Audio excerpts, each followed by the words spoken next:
আজকের আলোচনা দ্বাদশ শ্রেণীর তৃতীয় সেমিস্টারের কবিতা ধর্ম।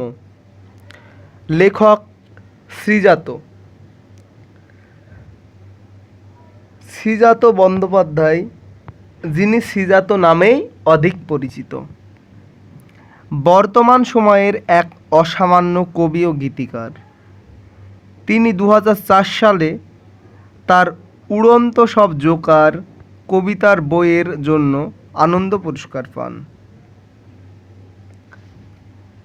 ধর্ম কবিতাটি অন্ধকার লেখাগুচ্ছ কাব্যগ্রন্থের 14 সংখ্যক কবিতা। 2015 সালে প্রথম ফেসবুক সোশ্যাল মাধ্যমে কবিতাটি প্রকাশ পায়। পরবর্তী সময়ে কাব্যগ্রন্থ আকারে তা আনন্দ পাবলিশার্স থেকে প্রকাশিত হয়। প্রেক্ষাপট কী ছিল? প্রেক্ষাপট ছিল এই: বিজ্ঞান, ধর্মবিশ্বাস, নাস্তিকতা নিয়ে লেখালেখির জন্য ধর্মীয় ও রাজনৈতিক উন্মাদনায় 2015 সালের 26শে ফেব্রুয়ারি ঢাকার 21শে বইমেলায় খুন হতে হয়েছিল বাংলাদেশি ব্লগার অভিজিৎ রায়কে। সামাজিক ও রাজনৈতিক হিংসাত্মক পরিবেশে ঘটে চলা এই অনভিপ্রেত ঘটনার পরিপ্রেক্ষিতে কলম ধরেছিলেন শ্রীজাত। রচিত হয়েছিল অন্ধকার লেখাগুচ্ছ। পৃথিবীর সব মহান ব্যক্তিত্ব তাদের কর্মের মাধ্যমেই ধর্মকে খুঁজে পেতে চেয়েছেন। সমগ্র দুনিয়া তাদের কর্মযজ্ঞের মাধ্যমেই তাদেরকে চেনে। প্রাতিষ্ঠানিক ধর্মের পরিচয় কখনোই তাদের কর্মের পরিচয়ের চেয়ে বড় হয়ে ওঠেনি। কিন্তু একদল মানুষ হিংসা হানাহানিতে মেতে সমাজে যা কিছু সুন্দর তাকে ধ্বংস করতে চায়, বিরোধ বাধাতে চায় প্রাতিষ্ঠানিক ধর্মবিশ্বাসকে কেন্দ্র করে। সেই ধ্বংসাত্মক মানসিকতার বিরুদ্ধেই জনসাধারণকে প্রশ্ন করতে শেখায় এই কবিতা। ধর্ম কবিতা পাঠ ও বিশ্লেষণ। আব্দুল করিম খাঁর ধর্ম ছিল গান। আব্দুল করিম খাঁ কে ছিল তাহলে? উস্তাদ আব্দুল করিম খাঁ ছিলেন একজন ভারতীয় হিন্দুস্তানি শাস্ত্রীয় সঙ্গীত শিল্পী। তিনি 1872 খ্রিস্টাব্দের 11ই নভেম্বর বর্তমান উত্তরপ্রদেশের মুজফ্ফর নগরে জন্মগ্রহণ করেন।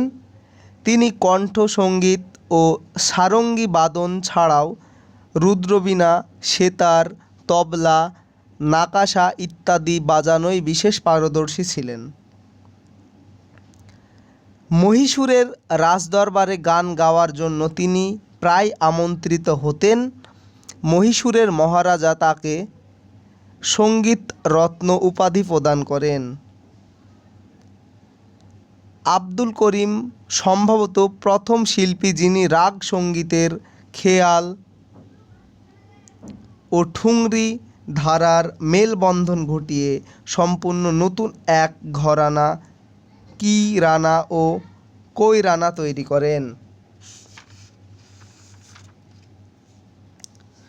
আব্দুল করিম খাঁ গানের ধর্ম হৃদয়কেই হরণ করা। গানের সুরে মানুষ খুঁজে পায় জীবনের আনন্দ। ভারতীয় শাস্ত্রীয় সঙ্গীত শিল্পী আব্দুল করিম খাঁ তার গানের মাধ্যমে সঙ্গীত জগতে এনেছিলেন সুরের প্লাবন। তার সঙ্গীত সুধায় মুগ্ধ হতেন শ্রোতারা। সঙ্গীতই ছিল তার ধর্ম।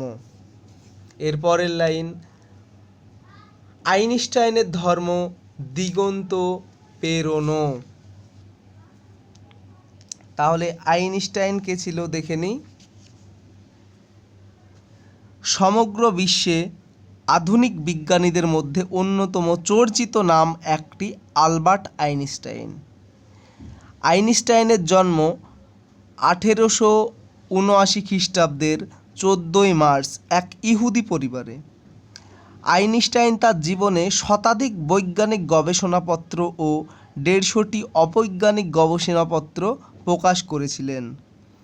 পদার্থবিদ্যার ক্ষেত্রে অত্যন্ত গুরুত্বপূর্ণ ভর শক্তি সমতুল্যতার সূত্রে E=mc² আবিষ্কারের জন্য তিনি জগৎ বিখ্যাত।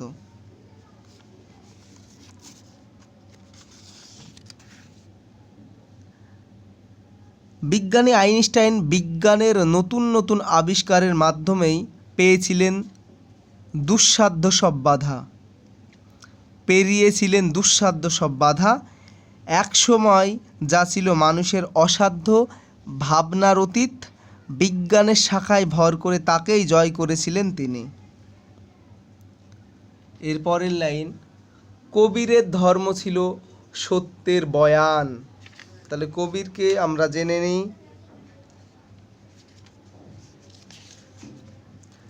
কবির ছিলেন প্রাচীন ভারতের একজন কবি। কবির নামটি আরবি আল কবির শব্দ থেকে এসেছে, যার অর্থ হলো মহান। তার জন্মমৃত্যু ঠিক কবে তা জানা যায় না। তার ভাবনা চিন্তায় ছিল হিন্দু মুসলিম সম্প্রীতির কথা।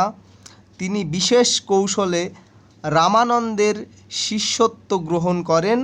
কবির জ্ঞানমার্গের সঙ্গে সুফিমতের সম্মিলন ঘটিয়ে কবির পন্থ বা নির্গুণ সাধন মার্গ গঠন করেন।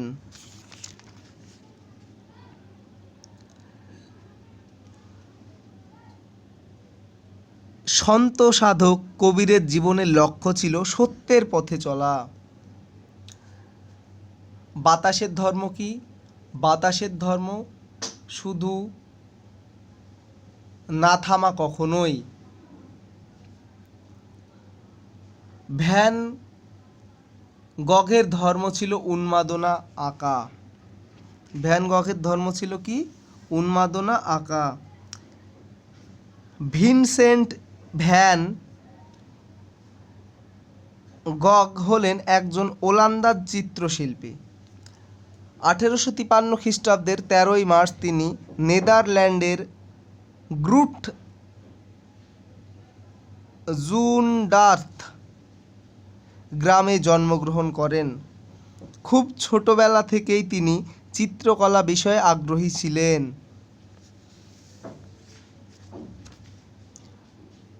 চিত্রকলায় ছিল শিল্পী ভ্যান গঘের ভালোবাসা। সর্বদা এক সৃজন স্বপ্নের জগতে বিভোর হয়ে থাকতেন তিনি। নতুন নতুন চিত্র অঙ্কন করে মানুষকে মুগ্ধ করাই ছিল তার জীবনের মূল ধর্ম। পরের লাইন, গার্সিয়া লোরকার ধর্ম ছিল গার্সিয়া লোরকার ধর্ম কবিতার জিত। গার্সিয়া লোরকা ছিলেন জনগণের কবি নামে পরিচিত। ফেদেরিকো গার্সিয়া লোরকা ছিলেন একেধারে কবি, নাট্যকার ও মঞ্চ পরিচালক। স্প্যানিশ কবি লোরকার লেখা কবিতাগুলিতে একদিকে যেমন রয়েছে সূক্ষ্ম ব্যঞ্জনধর্মিতা, তেমন রয়েছে গূঢ় নান্দনিকতা। তার কবিতায় প্রতিবাদ, ট্র্যাজিক স্বর, সাধারণ জনতার কথা প্রকাশিত হয়েছে। তাহলে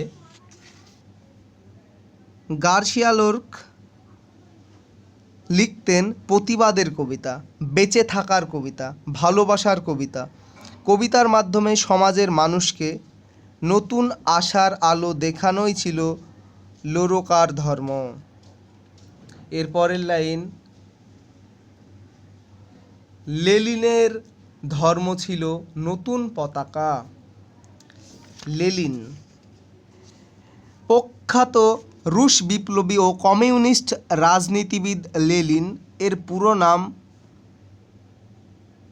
ভ্লাদিমির ইলিচ উলিয়ানভ। তিনি 1870 খ্রিস্টাব্দের 22 এপ্রিল জার শাসিত রাশিয়ার সিমবিক শহরে জন্মগ্রহণ করেন।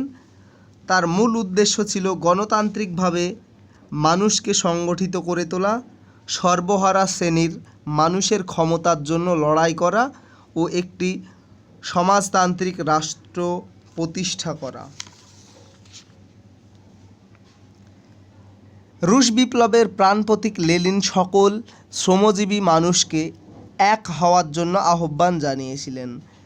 সকল ভেদাভেদের ঊর্ধ্বে তিনি মানুষকে নতুন দিনের স্বপ্ন দেখাতে চেয়েছিলেন, দিতে চেয়েছিলেন নতুন দিনের বাণী।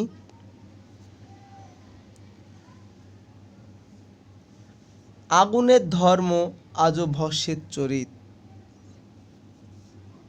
আগুন কেবলই পোড়াতেই জানে। প্রকৃতির বুকে ভস্মের চরিত গাথা রচনায় তার একমাত্র ধর্ম। যুগের পর যুগ ধরে আগুন তার ধর্মে স্থির, অর্থাৎ প্রকৃতির ধর্ম চিরকালই অপরিবর্তনীয় ও নিরবচ্ছিন্ন রয়ে যায়। আবহমান কাল ধরে তার কোনো পরিবর্তন হয় না। এরপরের লাইন, এত এত ধর্ম কিন্তু একই গৃহে থাকে,